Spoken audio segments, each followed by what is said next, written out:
Hər vaxtınız xeyir, vaxtının dəyərini bilənlərin verilişi hesab vaxtı efirdədir. Yeni tikililərin qazlaşdırılmasına Azərqaz üzərinə düşən bütün öhdəlikləri yerinə yetirir. Bu açıqlamanı aynısı Azərqaz İstehsalat Birliyinin baş direktoru Əkbər Hacıyev məlumat verib. Yeni tikililərdə qazlaşma problemi bina sahiblərinin, binanı tikən sahiblərinin özləri tərəfindən keçirilir və Azərqaza təhvil verilir boru xəttləri.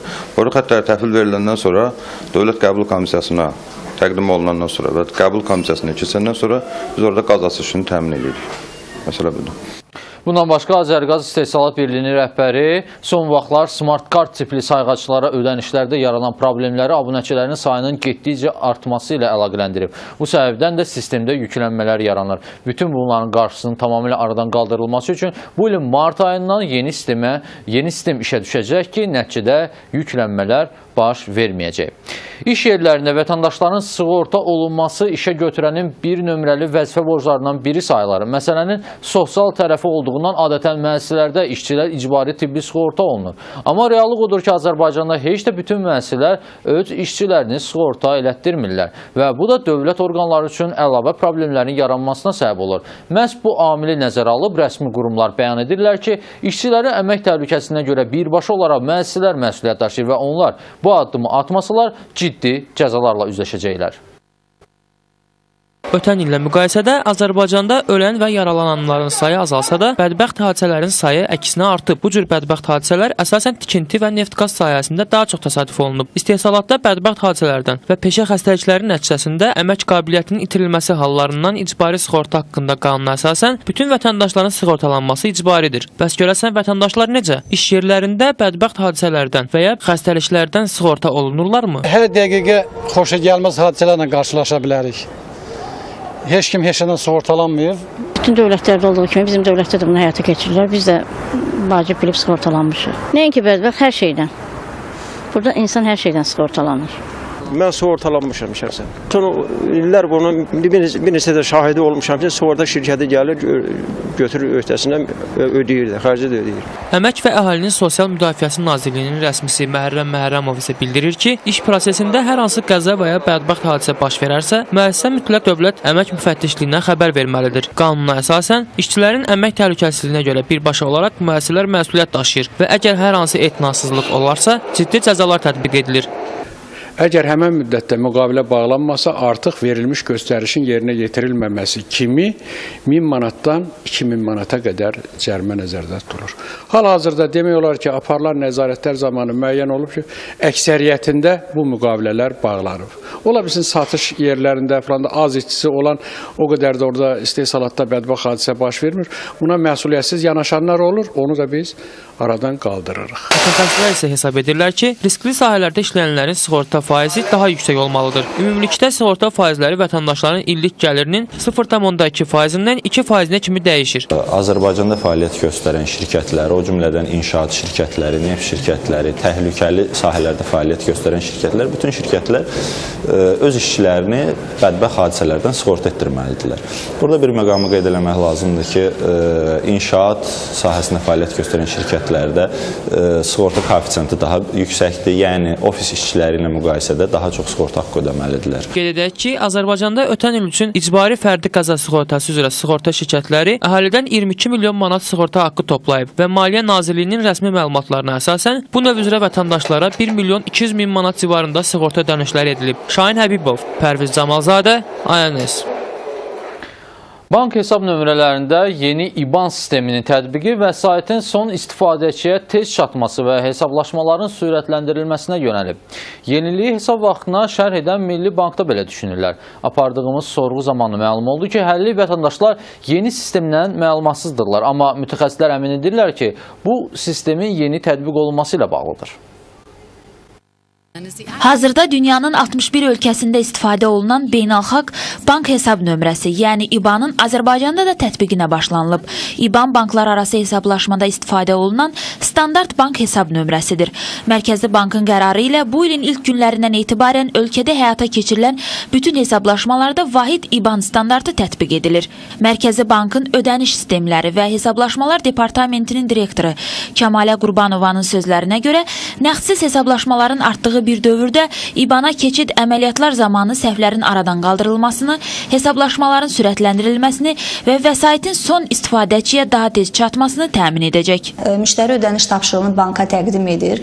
Əgər o ödəniş tapşırığında müştərinin vəsaiti alanın hesabında hər hansı bir səhv varsa, təbii ki, vəsaiti göndərən bank onu görmək, müəyyən etmək iqtidarında deyil. Amma indiki halda İBAN-ın tətbiqi qeyd elədiyim kimi artıq vəsaiti göndərən bank vəsaiti alanın hesabın nömrəsi düzgünlüyünü müəyyən edə bilər. Yəni orada hər hansı bir səhv varsa, o səhv növbəti mərhələlərə göndərilmədən müştəriyə həmin tapşırıq geri qaytarılır və müştəri artıq hesabın nömrəsini düzgün qeyd edir. Ölkə daxili bütün hesablaşmalarda İBAN-ın tam tətbiqinə başlansa da, xaricdən daxil olmalarda müəyyən istisnalar var. Xaricdən daxil olmalara gəlsək, ola bilsə, təbii ki, müəyyən bir müddət ərzində xaricdən müştərinin köhnə hesabına vəsaitlər daxil olacaqdır. Amma bu müəyyən bir qısa bir müddətdə olmalıdır və təbii ki, müştərilər də öz növbəsində öz tərəfdaşlarını yeni hesab nömrələri haqqında məlumatlandırmalıdırlar. Apardığımız sorğudan isə məlum oldu ki, şəhər sakinləri tətbiq olunan yeniliklər barədə hələ ki məlumatsızdırlar. Bank hesab nömrəm var, yəni maaş kartım var, amma elə bir məlumat daxil olmuşdur bizə. Yəni elə bir məlumatımız yoxdur. Bizim də bank hesab nömrəmiz var. Hər bir işçinin şəxsi fərdi bank hesabı var. Amma orada edilən yeni dəyişikliklər, beynəlxalq standartlara uyğun dediyiniz dəyişikliklər barədə bizə informasiya verilmir. Mənim bank hesabım var, amma bu məlumatlar barədə mənə hələ heç bir məlumat daxil olmayıb. Mənim bəli, bu bank hesabım var. Sadəcə bu yeniliklər barədə mənə heç bir məlumat verilməyib. Yəni məlumatım yoxdur bu haqda. Özüm maraqlanmamışam sadəcə. İndi yəni ki maraqlanarım bu barədə. Qeyd edək ki, İBAN hal-hazırda əksər Avropa ölkələrində, MDB ölkələrindən isə Qazaxıstan və Gürcüstanda tətbiq edilir. Diana Dadaşova, Sehrac Azadoğlu, Rizvan İsmailov, Aynis. Yaxın qonşumuz İranda iqtisadi böhrandan çıxmaq üçün ciddi baş sındırırlar. Artıq İslam dövləti xarici ticarət dövriyyəsində avro və dollardan imtina edib. Ölkədə sərt iqtisadi islahatların aparılmasına da start verilib. Əhmədinecad ölkənin axsayan iqtisadiyyatını yaxşılaşdırmaq məqsədi ilə enerji və ərzağa olan dövlət subsidiyalarının ləğvini təklif edib. Prezidentin sözlərinə görə bu hökumətin neftdən olan asıllığını azaldacaq və yoxsulluğun aradan qaldırılmasına kömək edəcək. İqtisadi şərhçilər İranlılar tərəfindən az dəstək görmüş planın artıq İranda misli görünməmiş 2 rəqəmli inflyasiyaya yol açdığını deyir. Hökumət hər il subsidiyalara 100 milyard dollar vəsait sərf olunduğunu desə də, ekspertlər bu rəqəmin yalnız 30 milyard dollara yaxın olduğunu iddia edir. Mübahisəli nüvə proqramına görə sərt beynəlxalq sanksiyalardan əziyyət çəkən İranlıların yeni ixtisarlardan sonra çiyinlərindəki yükün daha da ağırlaşacağı bildirilir. Habelə Əhmədinecad əmindir ki, onun planı əslində sanksiyalardan yan keçməyə və təzyiqləri azaltmağa kömək edəcək.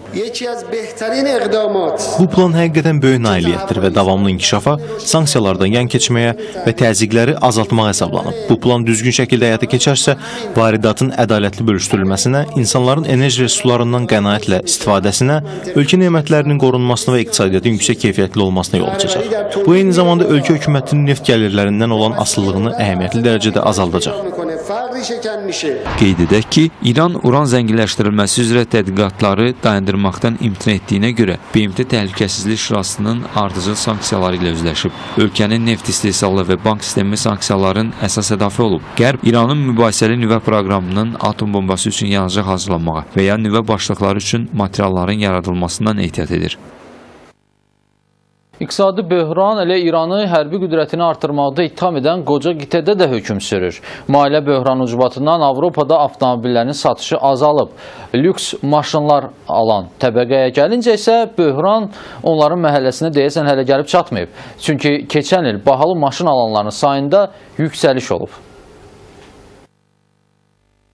Avropa maşın bazarı son 20 ildə ən pis günlərini yaşamaqdadır. Təkcə ötən il Avropa Birliyi ərazisində maşınların satışı 8% aşağı düşüb. 2012-ci ildə maşın bazarındakı gerilənmə ən çox dekabr ayında 16% təşkil edib. Avrozon ölkələri arasında avtomobil satışı üzrə ən aşağı göstərici isə Yunanıstanda qeydə alınıb. 2012-ci ilin rəqəmlərində bu ölkədə avtomobili olan tələbat 40% aşağı düşüb. Bu siyahıda ikinci yerdə isə 37% göstərici ilə Portuqaliya gəlir. Qitənin avtomobil sənayesi ilk ağır zərbəni 2008-ci ildə alıb. Hökumətlər köhnə avtomobillərin ləğv olunması proqramı ilə maşın bazarlarını ayaqda saxlamağa çalışsa da, hazırda bunu həyata keçirməyə kifayət qədər resurs yoxdur. Satışlar artıq 4 ildir ki azalır. Gerilənmə ilk növbədə ucuz və orta qiymətli maşınların satışında hiss olunur. Çünki belə maşınların alıcıları elə iqtisadi böhranın əsas qurbanları olub. Lüks maşınlar alan insan təbəqəsinə gəlincə isə onlar üçün hələ də böhran gəlməyib. Bazarın dəbdəbəli maşınlar segmentində satışlar əvvəlki kimi artan templə davam edir. Detroit şəhərində keçirilən beynəlxalq avtosalon bunun bariz nümunəsi oldu. Lüks maşınlar sırasında əsas brendlərdən sayılan Bentley və Porsche-nin satışı təkcə ötən il 20%-dən çox artıb. Avropalı ekspert Matt Stover'in sözlərinə görə, ev insanın necə yaşadığını əks etdirirsə, maşın insanın daha çox necə görünmək istədiyini əks etdirir. İnsanlar bahalı maşın almaqla cəmiyyətdə seçilməyə çalışır.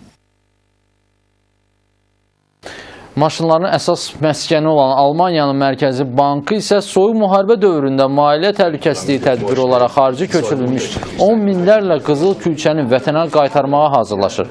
Almanlar Sovet İttifaqının Almaniyanı işğal edəcəyindən çəkinərək 8 il ərzində ümumi dəyəri 36 milyarda yaxın olan qızıl ehtiyatını Birləşmiş Ştatların və Fransanın banklarına yerləşdiriblər. Qızıl külçələrin New York və Paris banklarında yerləşdirilməsinə səbəb isə həmin şəhərlərdə qızılın nəqd olaraq asanlıqla pula dəyişdirə bilməsi olub. Bu bizim hesab vaxtının son məlumatı idi. Saat 21:30-da efirdə olacaq. Axşam buraxılışımızı izləməyi unutmayın. Vaxtınızın dəyərini bizimlə ölçün. Hesab vaxtına baxın.